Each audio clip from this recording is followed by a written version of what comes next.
In this video, we pack up all 5 kids, 2 animals, and 10,000 pounds of stuff, move it from Germany all the way back to the United States, and when we get there, we have to deal with raccoons who have crashed our house and a non-working water system before we can even get settled. So buckle up, it's going to be a good one. If I look tired, it's because I am. It is just past 4 a.m. Morning, Tila. Good morning. We are all packed. Morning, Zach. Morning, Liam. It's our last day in Germany. Well, last morning in Germany. The girls are still sleeping. Now, I do have to put the caveat on this video that it is not your fast-paced YouTube attention-grabbing Mr. Beast style video. And that's because that's not the purpose of this channel. This channel is documenting how our family is setting up a homestead deep in the woods of the Upper Peninsula of Michigan and how we're going to make that a sustainable way to live. Which means that sometimes these are going to have a more home video type vibe, similar to the Outdoor Boys. We totally understand if that's not what you're looking for here, but this is what the channel is going to be.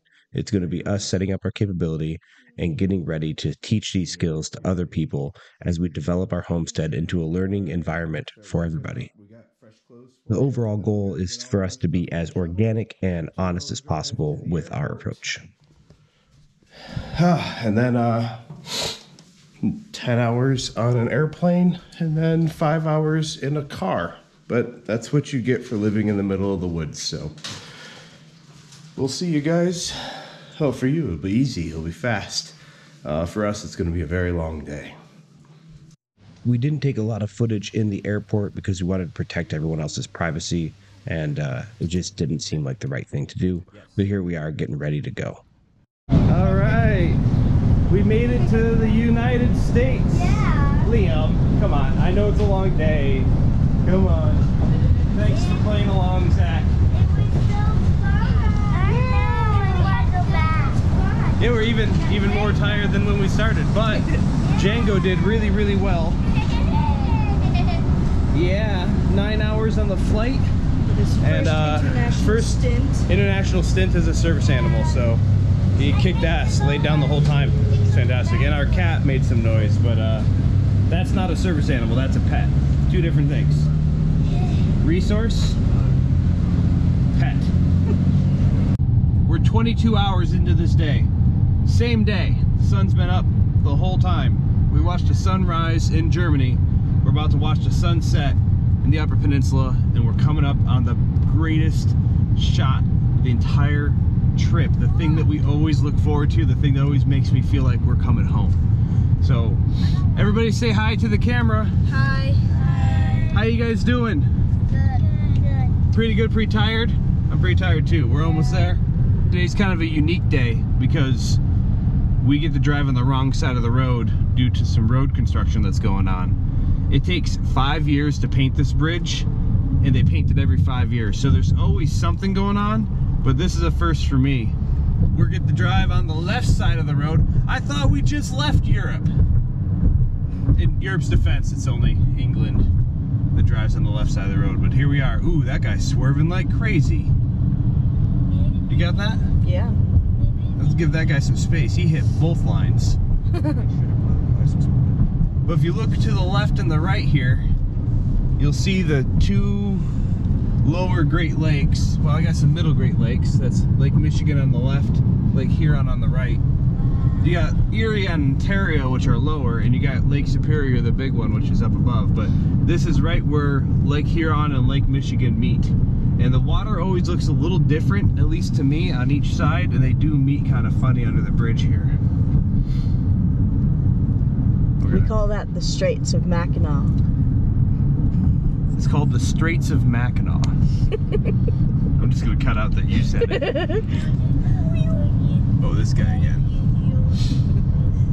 This motherfucker. You should leave that like clip on at the end as like a after credits. Here, can you pan over the water there? What's incredible is that that's all fresh water. Sometimes hundreds of feet deep and for hundreds of miles long. He swerved in front of that semi-truck. Oh, geez. All right, I'm panned. All right. What's mind-blowing is that this is all fresh water. Salt-free, shark-free, a bit cold to swim in, but an incredible natural resource up here. It also massively impacts the weather patterns. You get beautiful clouds off these. Except for today, it's kind of dreary. Now, if we were to come across this at night, they light the whole thing up. And you can hear the grates change the tone of the car as you drive over it. Absolutely love this bridge. We're gonna film going over it. I'm just gonna take it in and stop talking and let you enjoy it. So let's film the towers.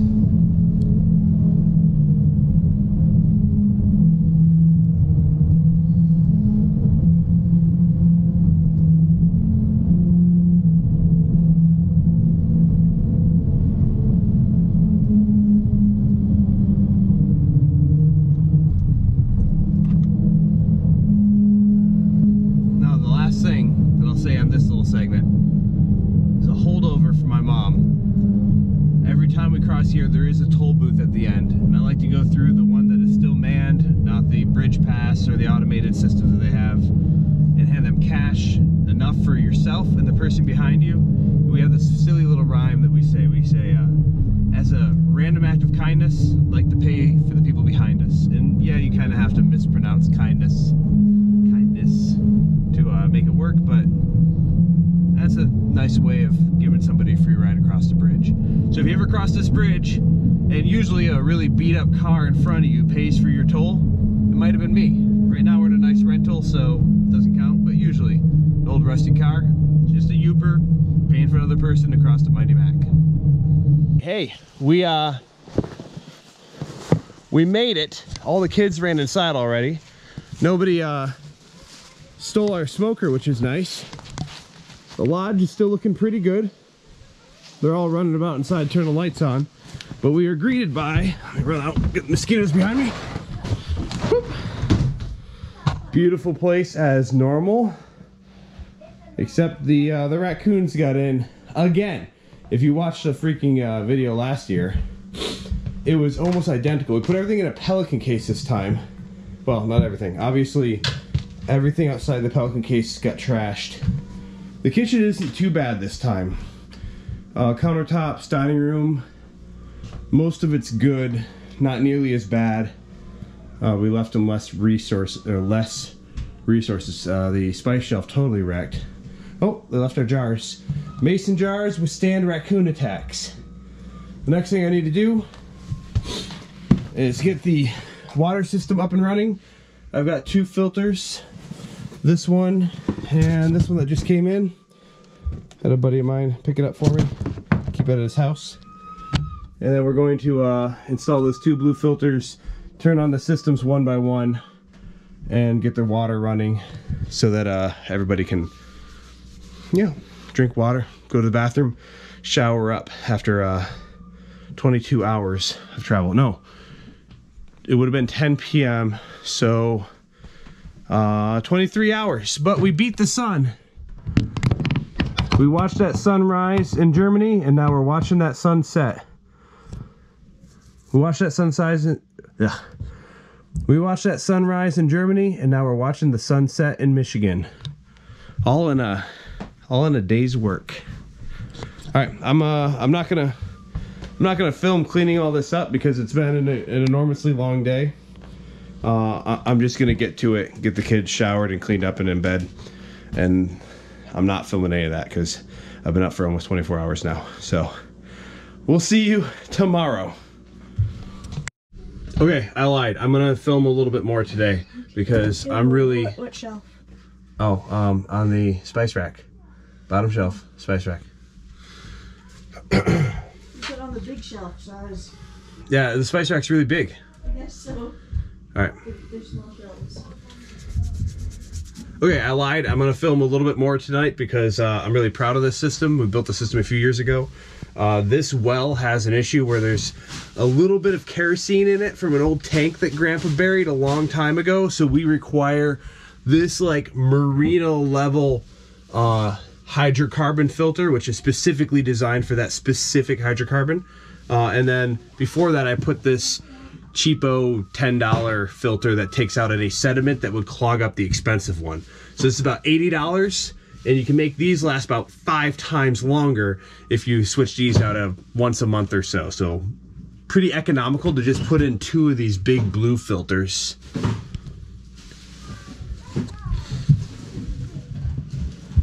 So yeah, pretty economical to put in just 2 of these big blue guys.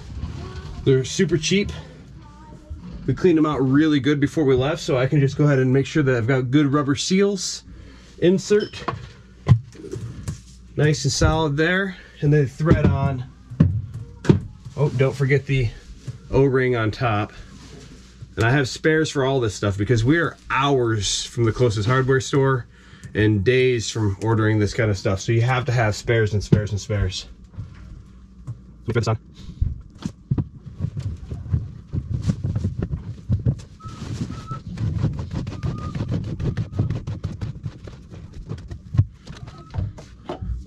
For like 10 bucks, you can get these little tightener rings. They work really well. Throw them on, and you can tighten your filters down really nice. Get it consistent every time. I like having 2 so I can equal the pressure out. Pull, push, pull. Now it's got an O-ring, so you don't need to go crazy. But you do need to compress that O-ring. All right, like I said, have spares of everything. Spare rings, spare tightener, everything here matters. Running for supplies is not an option. Last thing I do is I check the pressure on the pressure tank, make sure that there's still something in there. Pressure tank's over here.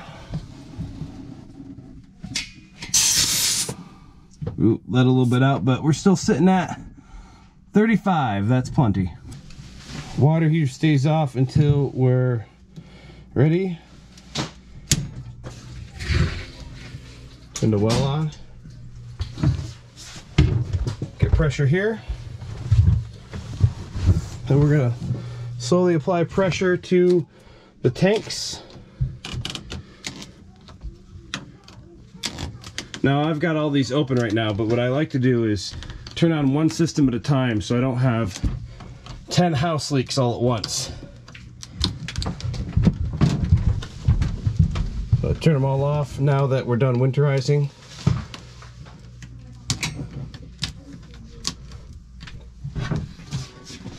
All valves, ooh, drain valve is not off. Use that to drain the hot water side. All right, let's pressurize it.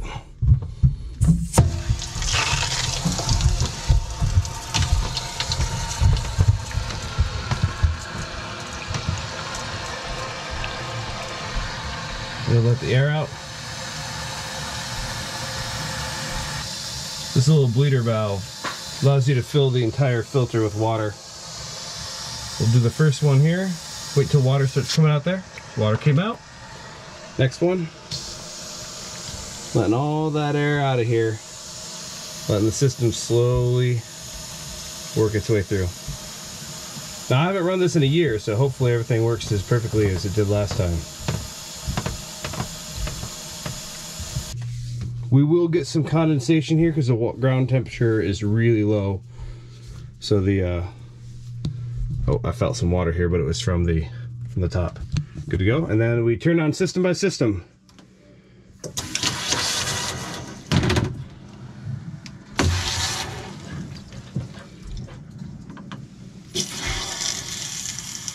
I'm gonna have someone stationed out at the toilet.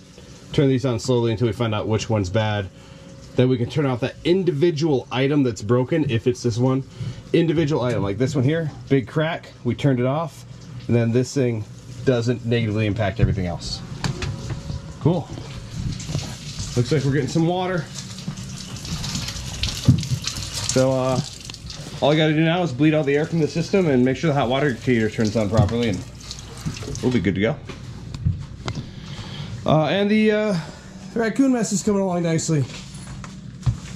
Thanks, T, while I over-explain all the water stuff. I'm avoiding the raccoon mess, but she's got it. She's got it. Well, we made it. And I'm gonna wrap up the video here, which means most of you guys will start clicking off. But if you are a diehard fan of the channel, you'll notice that we no longer do sponsorships, even though we have 400,000 subscribers and we're constantly getting emails for NordVPN or Raid Shadow Legends or whoever the flavor of the week is. I've decided not to take on any sponsorships unless I'm specifically interested in the capability that it adds to the homestead and adds to the channel specifically. So until I find a really good company that is willing to work with me, that we both agree and have the same terms, I'm going to hold off on any future sponsorships. But we still need to do something to make this channel viable. So I've published my own book, Don't Die, a Survival Manual. This is the hardcover version, but in the description below, you'll see that there's an ebook, that there's a paperback, and there's a hardcover. They all generate about the same amount of profit for the channel, which allows us to keep doing these videos. It's based in humor. It's a fun read. The point of pushing this out here on the videos is so that you can get something that you're actually interested in and not be inundated with ads that don't matter. And it has a direct way to support the channel. So if you're interested in hearing a humorous take on how not to die in the wilderness, or anywhere else for that matter, check out Don't Die on Amazon. Links in the description below. Thanks again, and stay tuned. Like, subscribe, comment, all that stuff they always tell you to do so that YouTube knows to push this kind of content on you more often. Specifically, stay tuned to this channel because we're going to be doing some cool projects here in the next few years, getting the homestead ready for our permanent move-in on 1 July 2026. So stick around. We'll see you there.